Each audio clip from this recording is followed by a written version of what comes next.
Hello students, हम लोग करने वाले हैं class 11th physics. Chapter is 3 motion in a straight line और हम लोग एक्सरसाइज के क्वेश्चन स्टार्ट करते हैं। चलिए, फर्स्ट क्वेश्चन हमारे पास ये है। In which of the following examples of motion can the body be considered approximately a point object. कुछ मोशंस आपको दिए हुए हैं, तो आपको बताना है कि किस मोशन में हम लोग बॉडी को एक पॉइंट ऑब्जेक्ट कंसिडर करेंगे। पॉइंट ऑब्जेक्ट किसे कहा जाता है या वो कब होता है? जब कोई ऑब्जेक्ट जो डिस्टेंस है वो बहुत ज्यादा कवर करता है, डिस्टेंस कवर जो होता है वो बहुत ज्यादा बड़ा होता है as compare to its size, तो उसे हम लोग पॉइंट ऑब्जेक्ट बोलते हैं। सपोज कर ले एक बस है, वो बस जो है वो लेट मी से 5000 किलोमीटर जो सफर है वो ट्रेवल कर रही है। लेकिन बस की जो आपकी लेंथ होती है, व्हाट इज दैट लेंथ? वो हार्डली आपकी 2 फुट के 2 मीटर के आसपास आपको मिल सकती है। तो इसका मतलब क्या हो गया? 2 से 3 मीटर की उसकी लेंथ होगी, लेकिन डिस्टेंस कितना कवर किया है उसने? 5000। तो इस केस में bus will be considered as a point object. चलिए अब इनका देखते हैं, इन्होंने हमें क्या क्या दिए हुए हैं statements. Railway carriage moving without jerks between two station.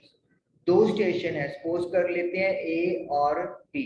अब जाहिर सी बात है, दो स्टेशन है तो उनके बीच का जो डिस्टेंस है वो बड़ा ही होगा, क्योंकि स्मॉल डिस्टेंस के लिए तो रेलवे नहीं चलेगा। तो दो स्टेशन के बीच में जो कैरिज है यानी कि जो सामान है वो यहाँ पर मूव किया गया है ए से बी पे। अब क्लियर बात है कि जो आपका स्टेशन के बीच का डिस्टेंस है that is very large as compare to railway carriage. जो ट्रेन है उसका जो आपका साइज है वो बहुत स्मॉल है as compare to distance between the station, तो इसीलिए ये मोशन जो है उसे हम लोग पॉइंट ऑब्जेक्ट के तौर पर लेट करेंगे। तो यानी कि जो यहाँ पर बॉडी है वो एक पॉइंट ऑब्जेक्ट का काम करेगी। Just a second.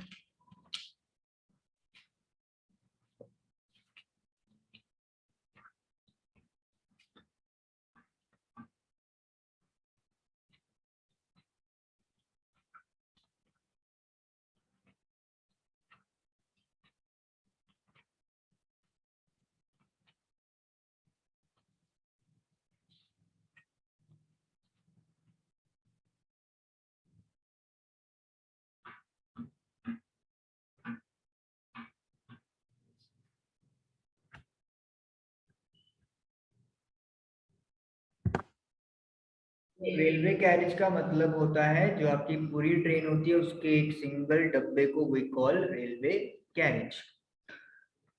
तो सेकंड पार्ट है हमारा, a monkey sitting on the top of a man cycling smoothly on a circular track. एक सर्कुलर ट्रैक है और एक बंदा है जो साइकिलिंग कर रहा है। तो लेट मी से दिस इज साइकिलिंग, और ये बंदा साइकिल कर रहा है और उस बंदे के ऊपर एक मोंकी बैठा हुआ है टॉप पे। तो अब वो हमें बताना है। देखिए, सर्कुलर ट्रैक का जो रेडियस है वो स्मॉल या लार्ज कुछ भी हो सकता है। तो अगर हम लोग यहाँ पे बात कर रहे हैं कि स्मूथली ट्रैक है, तो वी विल कंसिडर कि जो रेडियस है it will be very large. और अगर रेडियस लार्ज होगा तो जाहिर सी बात है ये जो सर्कुलर डिस्टेंस होगा, जो पाथ होगा, ये भी बहुत ज्यादा होने वाला है as compare to size of monkey. तो इसीलिए इस मोशन में भी हम लोग बात करेंगे कि जो मंकी है यहाँ पे किस चीज का काम होगा? पॉइंट ऑब्जेक्ट का काम होगा। नेक्स्ट है spinning cricket ball that sharp turn sharply on hitting the ground. एक घूमती हुई बॉल है जो ग्राउंड के हिट करने पे बहुत अचानक से या तेजी से टर्न करती है या मुड़ती है। सपोज कर ले ये बॉल है, ये आपने स्पिन करवाई है और ये ग्राउंड पे आई और हिट करने के बाद ये शार्पली टर्न कर गई। तो अगर बॉल हम लोग सीधा ड्रॉप करते हैं तो जो बॉल है वो ग्राउंड से टकरा के कुछ हाइट पे वापस आती है, लेकिन जब आप उसको स्पिन करके घुमाओगे तो फिर वो उतनी हाइट अचीव नहीं कर पाएगी कि जितना हमें डायरेक्टली ड्रॉप करने पे मिलता है। इसका मतलब क्या है कि जो डिस्टेंस यहाँ पर या हाइट जो यहाँ पर बॉल ने अचीव करनी है वो उसके साइज के कंपेरेबल होगी, तो इसीलिए इसमें हम लोग पॉइंट ऑब्जेक्ट कंसिडर नहीं करेंगे। तो यानी कि स्पिन करता हुआ बॉल इतना ज्यादा लार्ज हाइट या डिस्टेंस से ट्रेवल नहीं करेगा कि उसे हम लोग एज कंपेयर टू साइज बहुत बड़ा माने, तो ये केस एक पॉइंट ऑब्जेक्ट का नहीं है। Tumbling beaker that has slipped off the edge of a table, एक लड़खड़ाता हुआ बीकर जो कि टेबल की एज से फिसल गया है। अब देखिए, अगर हम लोग बात करें कि ये अपने पास एक टेबल है, सपोज कर लेते हैं, और ये अपा ने एक बीकर यहाँ पर रख दिया। अब ये लड़खड़ा रहा है, बीकर स्टेबल नहीं है और ये अचानक से यहाँ पे गिर जाएगा। अब जो डिस्टेंस ये ट्रेवल करेगा नीचे गिरते हुए वो डिस्टेंस बहुत कम होगा, क्योंकि जो टेबल होता है नॉर्मली वो आपका 1.5-2 फुट की हाइट पर होता है। तो यानी कि जो साइज है बीकर का उसके कंपैरेटिवली हम लोग इतना ज्यादा उसको बड़ा कंसिडर नहीं कर सकते कि उसे एक पॉइंट ऑब्जेक्ट ट्रीट करें। तो इसका मतलब this is also a not a point object case, ये पॉइंट ऑब्जेक्ट का केस नहीं है। चलिए सेकंड क्वेश्चन करते हैं एक और। Position time graph for two children A and B returning from their school और to their home P and Q respectively is shown in figure. आपके पास स्कूल है जो पॉइंट ओ पे है, या आप ये बोल सकते हो कि ये लाइन जो है ये यहाँ पे भी स्कूल को रिप्रेजेंट कर रही है। दो स्टूडेंट है, दो बच्चे ए और बी, उन्होंने स्कूल से घर की तरफ वापस गए हैं। ए का घर बी है और बी का घर क्यू है, डिस्टेंस पे है। तो अब हमें करेक्ट एंट्रीज ब्रैकेट में चूज करनी है कि ए और बी में से कौन सा स्कूल के ज्यादा पास रहता है, बी या ए में से, मतलब ए बी के पास है कि बी ए से ज्यादा पास है। उन्होंने बोला है कि जो ए का घर है वो पी पे है और जो बी वाला घर है वो क्यू पे है। स्कूल ये रहा, तो क्लियरली है कि जो ओ क्यू का लेंथ है वो ओ बी से बड़ा होगा। तो इसका मतलब क्या है कि जो बी है lives closer to the school than A, B, नहीं सॉरी गलत हो गया,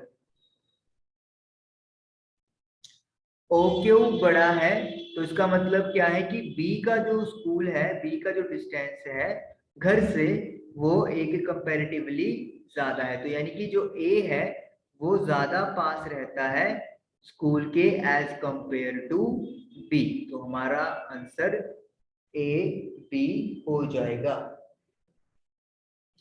ओके, नेक्स्ट है ए और B start from the school earlier than B और ए। अब स्कूल की छुट्टी हुई तो ए ने तो क्या किया, जीरो पे ही चलना शुरू कर दिया, लेकिन बी अभी भी स्कूल में ही है। सपोज कर लो ये T1 है, ये T2 है, ये T3 है, यानी कि ए तो साथ ही साथ चल पड़ा लेकिन बी कुछ सेकंड वहां तक रुका रहा। तो इसका मतलब क्या है, ए ने पहले चलना शुरू किया है स्कूल से बी के कंपैरेटिवली, तो A starts from the school earlier than B. Next, A और B walks faster than B और ए। अब दोनों की हमें बताने कौन ज्यादा फास्ट चला है, स्पीड निकालेंगे हम लोग। हमें पता है ये डिस्टेंस या पोजीशन टाइम ग्राफ है, तो जो उसका स्लोप होगा वो हमें स्पीड देगा। अब जिसका स्लोप ज्यादा उसकी स्पीड भी ज्यादा होगी। तो हमें क्लियर कट दिख रहा है कि जो थीटा है यहाँ पर, थीटा ए और थीटा बी, थीटा बी का है जो एंगल वो थीटा ए से बड़ा है। तो यानी कि जो स्लोप है बी का वो ए के स्लोप से ज्यादा है, और स्लोप हमें स्पीड दे रहा है, तो यानी कि बी की जो स्पीड है वो ए की स्पीड से ज्यादा होगी। तो it means B walks faster than A, B जो है वो ए से ज्यादा फास्ट चलेगा। Next, A and B reach home at the same और डिफरेंट टाइम। ए और बी जो है वो घर में से सेम टाइम पहुंचेंगे या अलग अलग टाइम पे। हमें क्या करना पड़ेगा, यहाँ से लाइन ऐसे खींच लेंगे, एक parallel line to exact time axis और क्यू से भी। अब देखिए, अब इनको अपना ज्वाइन करने के लिए हमें एक पैरेलल लाइन खींचनी है वाई एक्सिस के, जो आपका पोजीशन बता रहा है। P जो है वो A के लिए है, तो A वाला जो लाइन है वो P वाले को यहाँ पे टच कर रहा है, तो ये लाइन इसकी हो गई। सपोज कर लेते हैं इसको टी ए लगा लो कि A इतने टाइम में घर पहुंचा है। जो आपका B वाला घर है वो यहाँ पे पहुंच गया है, तो लाइक दिस। इसका मतलब क्या है कि दोनों की जो टाइम वाली लाइंस है वो आपस में कोइंसाइड नहीं हुई, तो हम लोग यहाँ पे लिखेंगे कि दोनों डिफरेंट टाइम पर घर पहुंचेंगे। हो सकता है कि आपको ग्राफ वहां पे थोड़ा चेंज करके दे दें और वो सेम टाइम पे पहुंच जाए, बट जो ग्राफ अभी आपके सामने है उससे तो क्लियर है कि दोनों अलग अलग टाइम पर घर पहुंचेंगे। ए और बी ओवरटेक्स बी और ए ऑन द रोड वंस और ट्वाइस। ए और बी में से कौन ओवरटेक कर रहा है रोड पे, और एक बार या दो बार। देखिए ये जो ग्राफ है ये सिर्फ एक पॉइंट पे एक दूसरे को मीट कर रहा है, तो इसका मतलब है कि एक ही बार वो क्रॉसिंग होगी। अब कौन किसको क्रॉस कर रहा है, बी लेट चला था तो वो ए को मिल गया, और फिर उसका जो स्लोप है वो ऊपर की तरफ चला गया ए से, तो इसका मतलब बी की स्पीड इतनी ज्यादा है कि वो ए को ओवरटेक कर लेगा। तो हम लोग लिखेंगे B overtakes A on the road, B A को रोड पे पीछे छोड़ देगा। तो इस तरीके से सेकंड क्वेश्चन आप लोगों का डन हुआ। आई होप कि आप लोगों को समझ में आया होगा। Thank you for watching the video.